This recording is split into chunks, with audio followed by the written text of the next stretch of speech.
Bismillahirrahmanirrahim. Assalamualaikum warahmatullahi wabarakatuh. Apa kabar teman-teman? Semoga selalu sehat dan sejahtera. Kita jumpa lagi, tapi kali ini akan kita bahas 17+8 tuntutan rakyat, transformasi, reformasi, dan empati. Ini saya izin menayangkan dari webnya Bijak Memantau ya. Jadi ada 17 dan 8 tuntutan rakyat yang didorong kepada presiden, kemudian kepada institusi Polri, kepada DPR, dan seterusnya. Ada beberapa tuntutan. Saya izin untuk membahas dan mungkin juga mengkritisi atau mengimbangi, karena nggak semuanya sebagai rakyat. Ini kan tuntutan rakyat, berarti kan mengatasnamakan saya juga sebagai rakyat, tapi ada beberapa hal yang di dalamnya saya kurang sepakat. Biasa aja kan ya, karena ini di alam demokrasi, perbedaan pendapat itu patut dihormati. Oke bro, kita bahas dari yang pertama dulu nih. 17+8 tuntutan rakyat, transformasi, reformasi, dan empati. Gimana progresnya nih? Yuk pantau. Jadi maksudnya web ini tuh untuk memantau ya, dari aspirasi yang disampaikan pada saat demo, seperti apa tuh progresnya. Yang pertama 12 baru mulai, kemudian ada 3 poin malah mundur, lalu ada 7 poin belum digubris, dan 3 kawal terus. 3 kawal terus nih berarti sudah ada progres, tapi perlu dikawal, kira-kira begitu ya. Update-nya 843 WIB, tanggal 6 September 2025. Lalu apa saja sih tuntutan yang disebut tuntutan rakyat ini? Pertanyaannya, apakah semua rakyat setuju dengan tuntutan ini? Kan kalau dulu para pendahulu kita itu mereka berpikir bagaimana mengemas sebuah tuntutan yang itu betul-betul dirasakan oleh rakyat, tapi dengan jumlah yang betul-betul sangat minimalis, tapi dari jumlah yang sangat minimalis itu betul-betul sangat fundamentalis. Kita kenal waktu dulu ada Tritura kayaknya, 3 tuntutan rakyat. Kalau belakangan itu ditransformasikan lah istilahnya begitu oleh Bang Iwan Fals melalui lagu kan. Apa kata beliau? Turunkan harga secepatnya, berikan kami pekerjaan, pasti kuangkat engkau. Kira-kira begitulah. Jadi hal yang betul-betul dirasakan rakyat. Pertama, jelas yang terkait dengan pangan, turunkan harga. Kemudian yang kedua terkait dengan pekerjaan. Di samping ada apa ya, bayangan atau kekhawatiran tentang begitu banyaknya PHK, di samping itu juga masih begitu banyak yang masih pengangguran. Jadi kalau mungkin kita masih ingat ya pada saat debat itu kan Wapres Gibran pernah menyatakan akan buka 19 juta lapangan kerja. Nah, itu seperti apa progresnya? Karena angka 19 juta lapangan kerja itu sudah jadi janji politik kan. Bukan hanya omon-omon kan. Itu yang terus harusnya dituntut tuh. Salah satunya ya. Nah, kita akan bahas satu persatu dari 17+8 ini. Kalau teman-teman ada yang sama pandangannya dengan 17+8, silakan tuliskan di komentar. Tapi kalau teman-teman merasa masih belum mewakili apa saja itu poinnya, silakan tuliskan di kolom komentar. Kita saling berbagi diskusi aja ya, bertukar pikiran di sini. Yang pertama, tertulis di sini satu bentuk tim investigasi independen kasus Afan Kurniawan, Umar Amarudin, maupun semua korban kekerasan dan pelanggaran HAM oleh aparat lainnya selama demonstrasi sejak 28 sampai 30 Agustus dengan mandat jelas dan transparan. Ya teman-teman, ini kita sepakat dengan poin nomor 1 ini. Dan perlu juga dipertebal ya. Bukan hanya Afan Kurniawan, bukan hanya Umar, ada juga driver ojol yang jadi korban salah sasaran. Jadi pada saat demo diteriaki intel, kemudian dipukuli massa, dihakimi, akhirnya selesai. Berita yang saya dapat, tolong koreksi kalau salah, itu meninggal. Ada juga peristiwa sejumlah staf di salah satu wilayah ketika terjadi demo, gedungnya dibakar, lalu sejumlah staf ini masih ada di dalam gedung dan menjadi korban yang ikut terbakar. Coba ya, yang satu driver ojol dilindas sama kendaraan rantis, itu kendaraan bajak tuh istilahnya begitu. Barakuda yang kacanya anti peluru, bajaknya anti tembakan gitulah istilahnya begitu. Meninggal. Kemudian staf DPRD itu juga meninggal karena terjebak di dalam gedung yang dibakar. Ini kita nggak bisa membayangkan ya kalau terjadi di Indonesia. Innalillahi wa inna ilaihi rajiun. Jadi harus bisa diungkap, setelah diungkap harus bisa diproses secara hukum dengan seadil-adilnya. Sehingga tidak terjadi di kemudian hari. Siapapun dalangnya, siapapun pelakunya tuh. Setuju ya kita pada poin nomor 1 ini. Kemudian kita lanjut teman-teman ke poin yang nomor 2. Hentikan keterlibatan TNI dalam pengamanan sipil. Kembalikan ke barak. Nah, di poin yang nomor 2 ini, saya berbeda bro. Karena berdasarkan pengalaman dan pengamatan saya, pengalaman pada saat ikut demo beberapa kali, kemudian pada saat mengamati juga di layar televisi. Di era Pak Jokowi, kehadiran TNI pada saat kita sedang demo nih, terus terang itu justru membantu. Kita nggak tahu kalau nggak ada angkatan dari TNI yang diturunkan ya, untuk meredakan situasi. Dan kalau teman-teman mungkin belum pernah ada yang ikut demo, itu bisa dilihat juga di dalam ya potongan-potongan video. Setiap kali demo itu, kalau ada kendaraan polisi yang lewat, itu biasanya malah dilempari batu sama massa. Tapi begitu kendaraan TNI yang lewat, itu dikasih tepuk tangan. Oh, pada mengelulukan. Jadi massa atau demonstran itu justru memberikan apresiasi untuk TNI. Nah, kalau kenyataan di lapangan seperti itu, dan ini juga yang saya rasakan, yang saya alami, maka setiap kali ada demo, memang untuk saat ini, karena ini perlu reformasi total, maksudnya reformasi birokrasi total, untuk saat ini, TNI masih diperlukan di lapangan pada saat ada aksi massa. Teman-teman barangkali masih ingat yang ikut turun pada demo Bawaslu ya 2019, itu sejumlah anak-anak muda kita lihat meregang nyawa di jalanan, kena peluru yang ditembakkan oleh aparat. Malam sampai dini hari sampai pagi itu kita lihat dari TNI itu berusaha untuk meredam. Bahkan misalnya pada saat 98 ya, yang dari marinir itu kan turun untuk menenangkan massa, untuk menenangkan demonstran kan. Dan itu disambut baik juga. Ya untuk teman-teman yang mungkin belum lahir, mungkin mereka hanya mendapatkan cerita-cerita kan. Tapi untuk yang usianya udah di atas 40, bagaimana menilai sebuah proses reformasi itu terjadi, dia bisa melihat dari dua sisi kan. Nggak melulu menyalahkan rezim pada saat itu, tapi melihat secara komprehensif. Nah, saat itu marinir juga diturunkan untuk meredakan amarah massa dan relatif lebih lunak demonstran itu ketika marinir turun pada saat 98. Wah, disorakin, bukan sorakin maksudnya, ditepokin gitulah.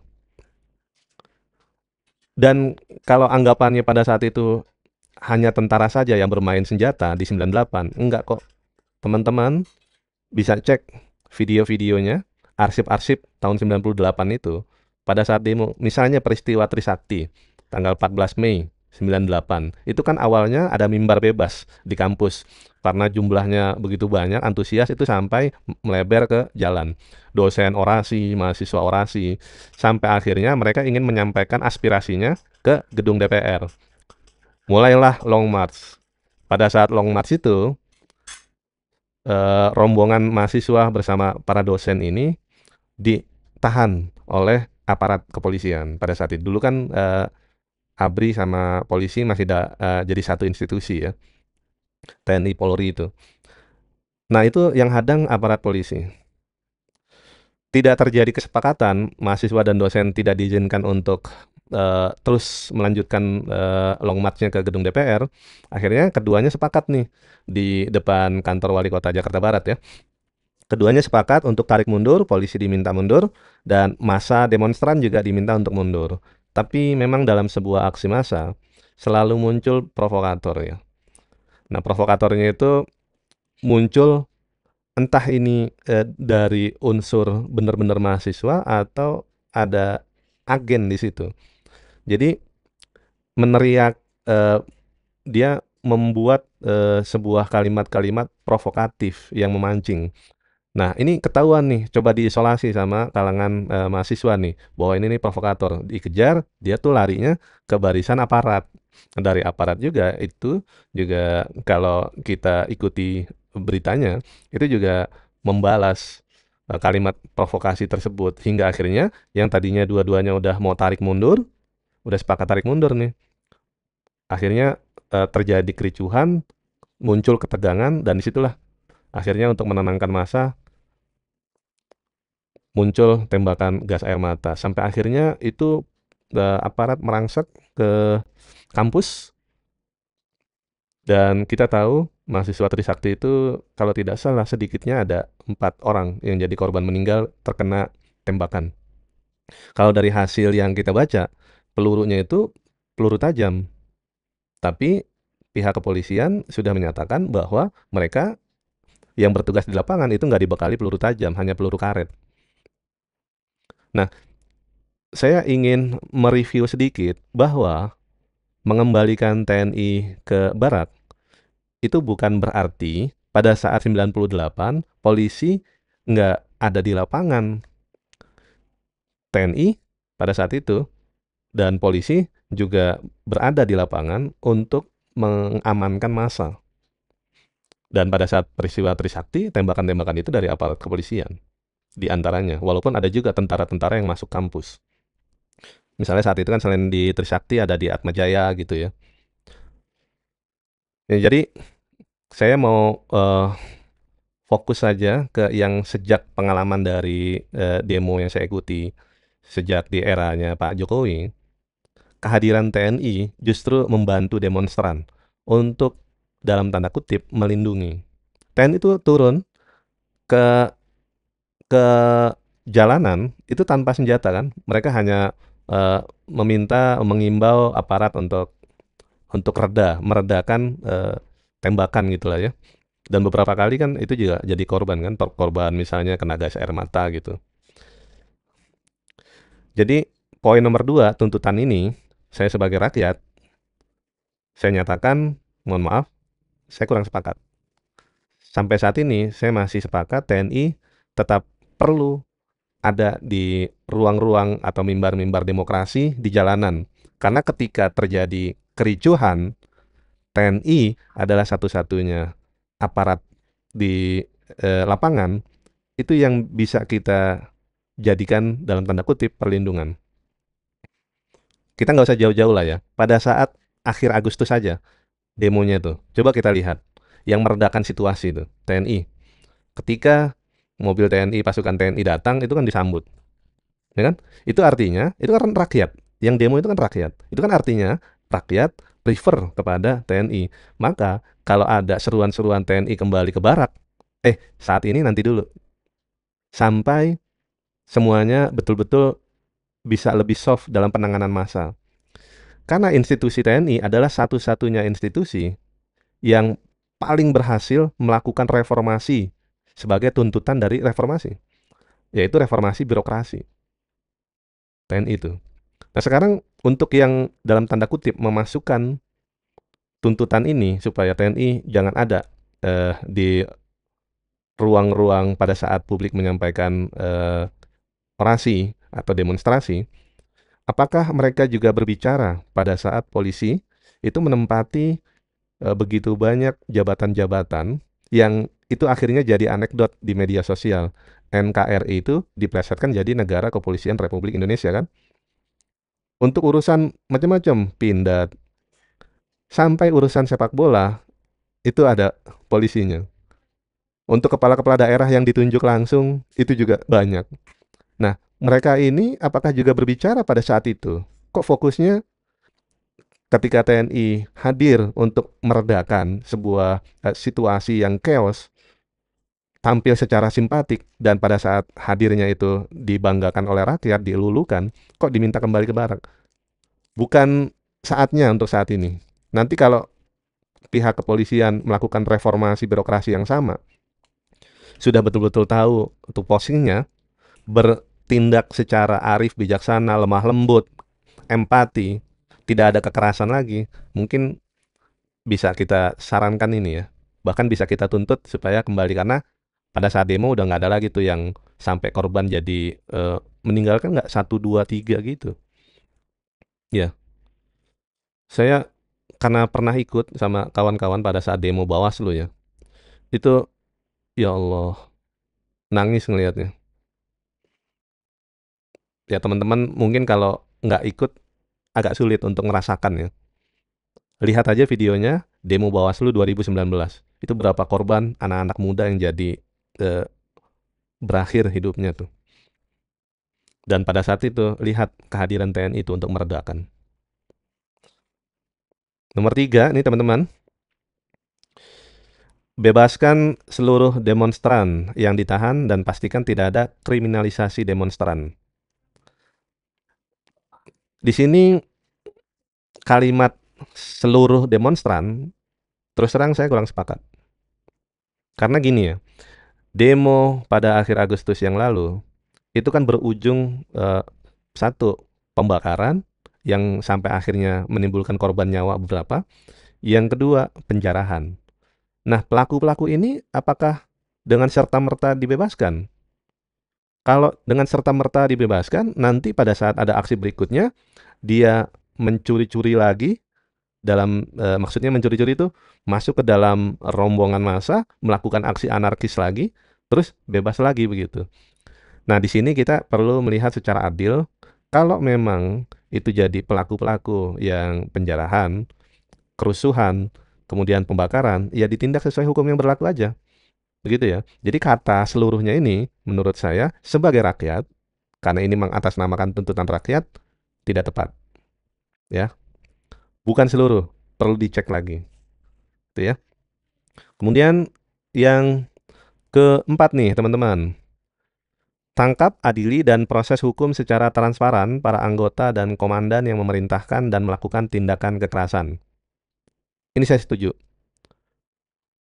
Polisi nggak boleh lagi melakukan tindakan-tindakan kekerasan karena seluruh atributnya, bahkan senjatanya, itu dibeli dari uang rakyat. Maka sangat tidak masuk akal kalau itu untuk menyakiti rakyat, bahkan membunuh rakyat. Maka udah harus dihentikan deh. Bahkan kalau boleh, modalnya pentungan aja. Jadi demonya juga jadi tertib gitu. Tapi kalau dihadapkan dengan senjata-senjata begitu, terus terang saya mengikuti aksi itu masih trauma sih. Kita ingin lembaga kepolisian nih penuh cinta kasih, penuh dengan kasih sayang terhadap rakyat ya. Itu ini jadi nomor 4 setuju. Kemudian nomor 5, hentikan kekerasan oleh kepolisian dan taati SOP pengendalian massa yang sudah tersedia. Ini juga setuju.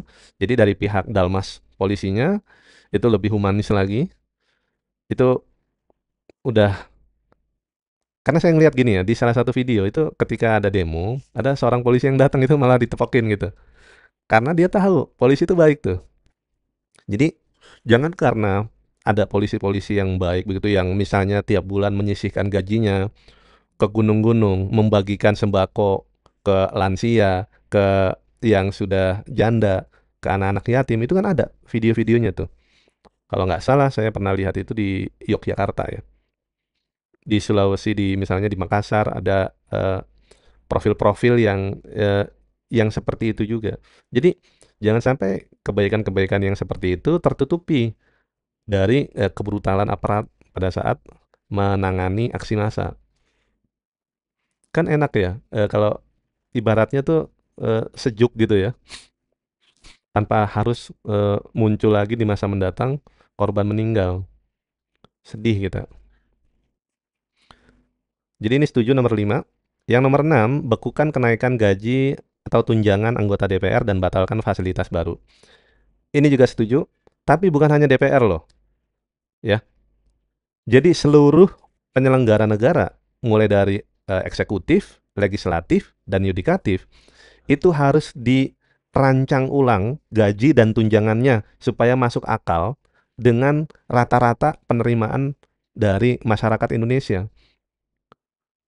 Dibuat yang masuk akal lah. Kan misalnya gini, mereka digaji besar supaya nggak korupsi. Itu omong kosong, tetap aja kok Tetap aja bukan dari situ sebetulnya berangkatnya. Karena nggak punya ini aja nih, hati. Jadi, bertindak, kotor seperti itu. Bukan hanya DPR ya, ini setuju nomor 6, tapi bukan hanya DPR, ya menterinya, ya seluruhnya lah. Komisaris di BUMN-nya, mulai dari DPR RI, DPRD, provinsi, kabupaten kota, itu dievaluasi total, gaji dan tunjangannya. Bahkan kalau DPR RI ini tunjangan rumahnya 50 juta, DKI Jakarta itu 70-an juta ya, berapa? 76 juta kalau nggak salah. Pokoknya evaluasi total, nanti kan negara punya tuh spend money-nya. Nah, disitulah misalnya bisa dialokasikan untuk bantuan-bantuan masyarakat. Misalnya nih, dalam kaitannya dengan ojol, itu dialokasikan untuk memberikan semacam subsidi, tunjangan, eh, tunjangan eh, keselamatan lah, keselamatan kerja, BPJS Ketenagakerjaan misalnya. Kalau beberapa tahun yang lalu kalau nggak salah tuh iurannya 16.800 per bulan untuk yang pekerjaan non formal ya seperti ojol. Nah, itu kan nanti ada santunan untuk kematian juga ya untuk kecelakaan kerja. Terus yang kedua untuk perlindungan kesehatan. Jadi selain BPJS Ketenagakerjaannya dibayarkan oleh pemerintah, kemudian juga BPJS kesehatannya dibayarkan juga oleh pemerintah. Nah, itu eh, kalau itu salah satunya ya bisa dialokasikan ke sana. Terus untuk bantuan-bantuan UMKM, untuk peningkatan atau tunjangan di buruh. Terus untuk misalnya pembangunan sekolah, ada banyak hal. Kalau ini bisa kita hemat nih. Karena terlalu besar gaji dan tunjangan yang diterima oleh eksekutif, yudikatif, dan legislatif. Ya, setuju? Nomor 6, tapi perlu ada penambahan tadi, lengkap bukan hanya DPR. Nomor 7, publikasikan transparansi anggaran, gaji, tunjangan, rumah, fasilitas DPR secara proaktif dan dilaporkan secara berkala. Ini juga setuju, tapi bukan hanya DPR, seluruhnya. Kan kita ada trias politika ya, seperti yang tadi udah diungkapkan, eksekutif, yudikatif, dan legislatif pun juga sama. Nomor 8, dorong Badan Kehormatan DPR untuk periksa anggota yang melecehkan aspirasi rakyat. Ya, bukan hanya sebatas diperiksa, ya, tapi kan mereka tuh harusnya udah punya ketentuan kan di Badan Kehormatan DPR ini. Tapi sampai sekarang itu masih simpang siur ya. Misalnya dari Partai Nasdem dan Partai PAN itu menonaktifkan masing-masing kadernya. Kalau dari Nasdem, Sahroni dinonaktifkan, Nafa Urba juga dinonaktifkan. Kalau untuk PAN, Eko Patrio dan Uya Kuya juga dinonaktifkan. Tapi katanya nonaktif ini itu bukan berhenti, dia tetap dapat gaji. Nah, ini yang perlu dipertegas di sini aturannya ya. Jadi udah nggak boleh lagi tuh orang-orang yang merasa jadi orang hebat, yang ada di kementerian, yang ada di perwakilan seperti DPR dan lain-lain itu yang menghina rakyat. Ya, karena dia digaji dari rakyat tuh. Jadi harus ada tegas seperti itu ya. Setuju? Nomor 9, partai harus pecat dan jatuhkan sanksi tegas kepada kader partai yang tidak etis dan memicu kemarahan publik. Ini juga setuju. Tapi masalahnya, apakah rekrutmen kader yang misalnya akan dijadikan anggota-anggota dewan itu juga melalui tahapan-tahapan yang tepat. Apakah karena popularitasnya? Apakah karena uangnya? Dan lain-lain kan kita nggak tahu. Masing-masing partai kan melakukan segala hal yang memungkinkan dia bisa menempatkan wakilnya kan. Sampai sejauh ini statusnya nonaktif, belum dipecat atau diberhentikan, gitu ya. Partai memang harus banyak berbenah ya. Jadi nomor 9 setuju, nomor 10 umumkan komitmen partai untuk berpihak pada rakyat di tengah krisis. Ini juga setuju. Partai yang sudah berkomitmen lihat ya, ada Perindo, kemudian ada PKS, ada PKB, ada Partai Bulan Bintang, ada PAN, ada Partai Demokrat. Jadi ada 6 partai yang berkomitmen untuk berpihak pada rakyat di tengah krisis. Ini juga setuju. Tapi bagaimana caranya atau mekanismenya yang menunjukkan bahwa mereka tuh berpihak pada rakyat di tengah krisis? Coba teman-teman barangkali ada usulan seperti apa? Selama ini kan mereka dapat misalnya dana reses atau dana aspirasi itu jumlahnya besar banget tuh. Karena bisa misalnya setahun misalnya beberapa kali kan. Dan itu belum tentu diterima oleh konstituen. Ya mungkin untuk keperluan pribadinya dulu atau untuk ya macam-macam lah. Kalaupun berupa sembako itu juga nilainya ya kisaran 50.000 bagus-bagus 100.000 ya, tapi itu jarang. Ini partai-partai yang lain nih belum menunjukkan komitmennya. Jadi itu setuju. Nomor tuntutan yang 11, kader partai anggota DPR harus melibatkan diri di ruang dialog publik bersama mahasiswa dan masyarakat sipil guna meningkatkan partisipasi bermakna. Ini juga setuju. Kemudian 12, ini untuk TNI segera kembali ke barak, hentikan keterlibatan dalam pengamanan sipil. Ini tadi sudah saya sampaikan di nomor 2. Untuk saat ini, saya, karena ini mengatasnamakan tuntutan rakyat, saya sebagai rakyat merasa TNI pada saat ada aksi massa tetap diperlukan karena dengan adanya TNI itu jadi cukup meredakan. Itu pengalaman selama 1 dekade yang lalu. Ya, tadi udah diceritakan cukup panjang. Kalau yang baru mengikuti saat ini ya, itu bisa mundur, dicek sebelumnya.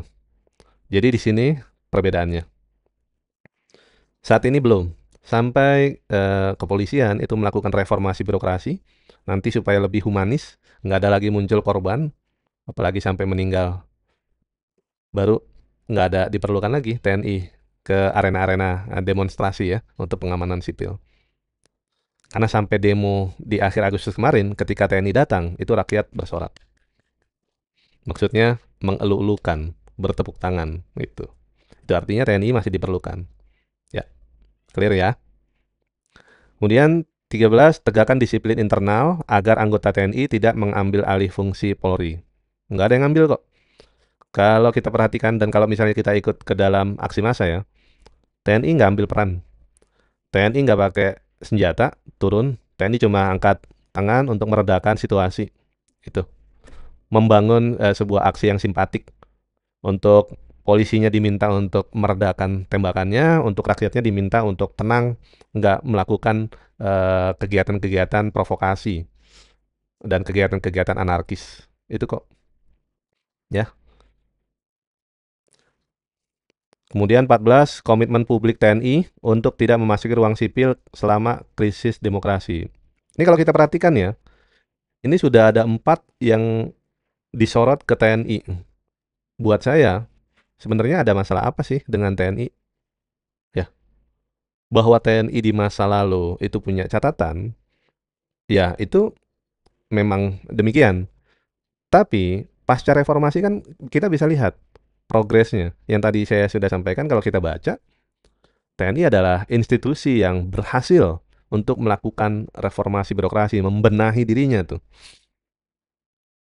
ya. Dan pada saat misalnya polisi menduduki jabatan-jabatan banyak pada saat di era Pak Jokowi, mulai dari kepala daerah, bahkan untuk urusan bola aja, bahkan untuk institusi yang itu punya TNI gitu loh, misalnya Pindad dan lain-lain, itu diisi oleh polisi. Itu kemana nih suara-suara yang banyak menyoroti TNI ini? Masa dari 17 ini banyak yang halnya diulang-ulang tuh. TNI kembali ke barak, TNI bla bla bla bla bla bla. Sorry bro ya, jadi kita bedanya di situ. 15, pastikan upah layak untuk seluruh angkatan kerja dalam hal ini dan tidak terkecuali guru, nakes, buruh, dan mitra ojol. Ini juga setuju. Kemudian 16, ambil langkah darurat untuk mencegah PHK massal dan lindungi buruh kontrak. Ini juga setuju. Lalu yang ke-17, buka dialog dengan serikat buruh untuk solusi upah minimum dan outsourcing. Ini juga setuju.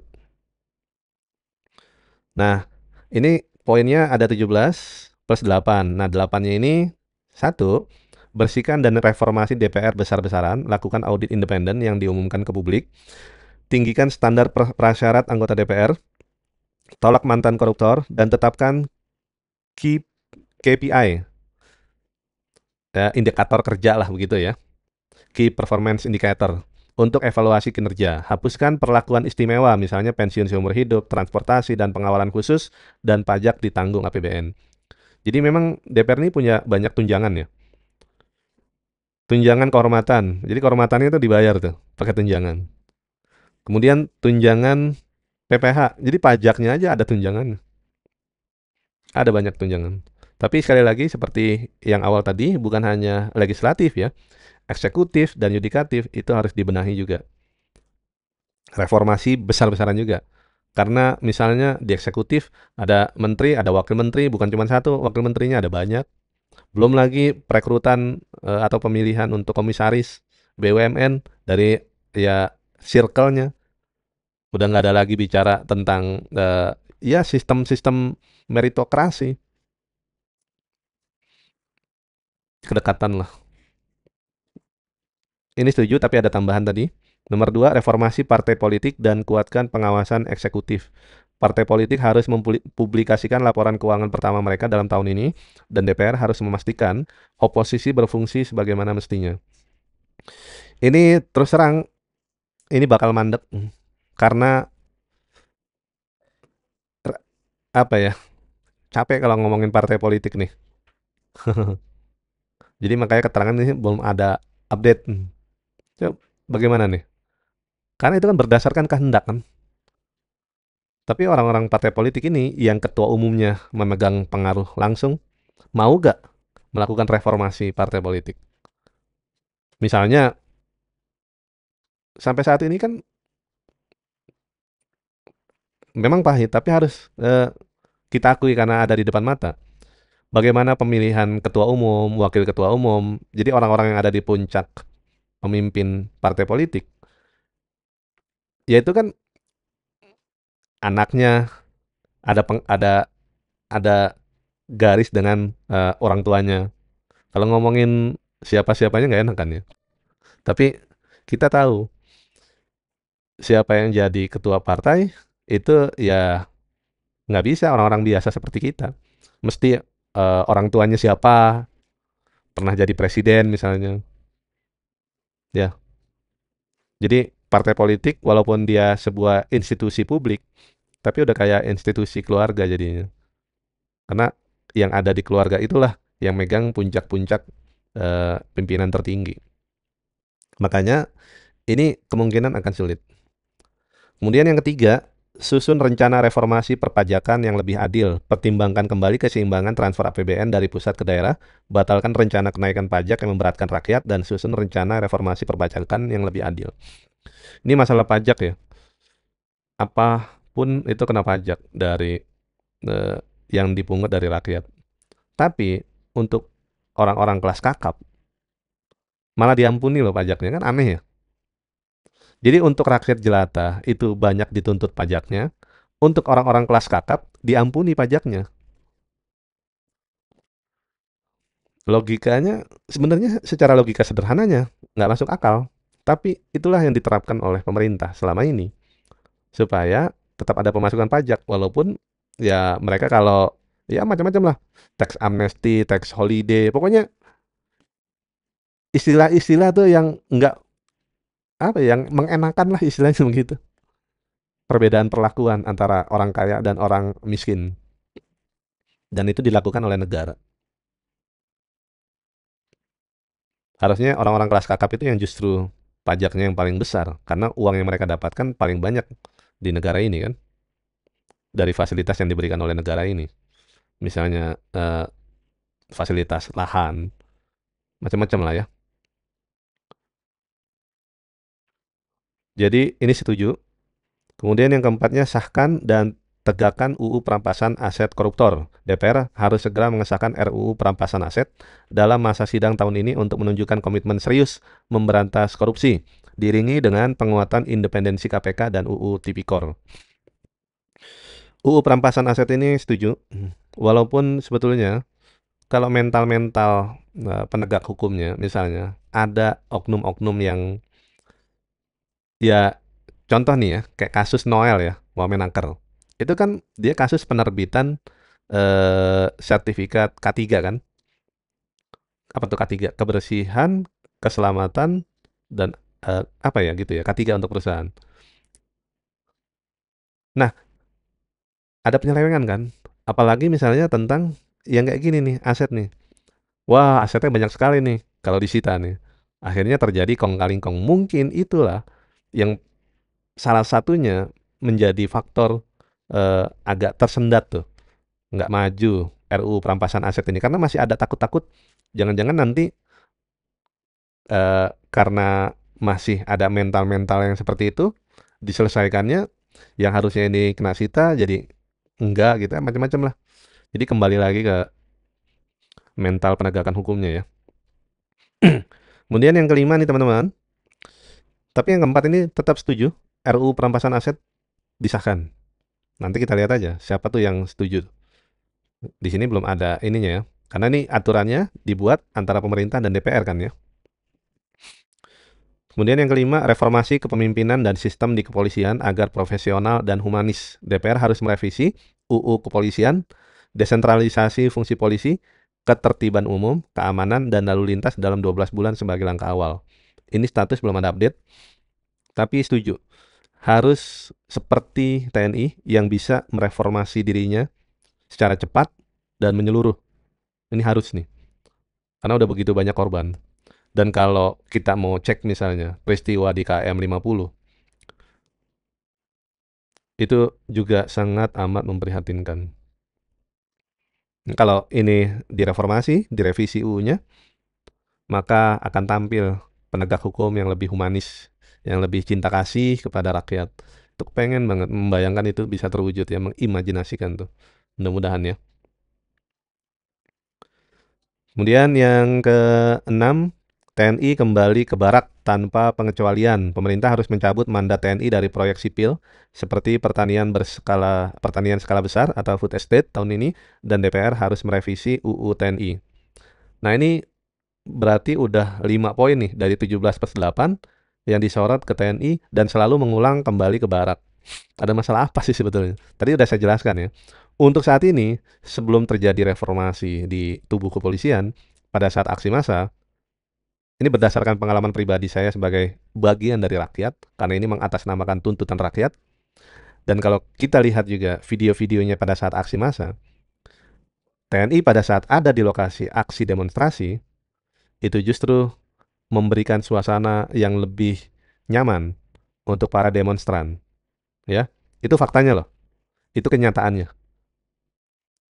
Kalau teman-teman nggak bisa merasakan langsung karena nggak ikut aksi, teman-teman bisa lihat di videonya bagaimana cara para demonstran itu menyikapi kedatangan TNI. Jadi untuk sementara ini, sebelum terjadi reformasi total di tubuh kepolisian, maka kehadiran TNI pada saat ada demonstrasi masih tetap diperlukan. Di sini, saya mohon maaf nggak setuju ya. Kemudian yang ketujuh, perkuat Komnas HAM dan lembaga pengawas independen, serta selesaikan pelanggaran HAM berat masa lalu.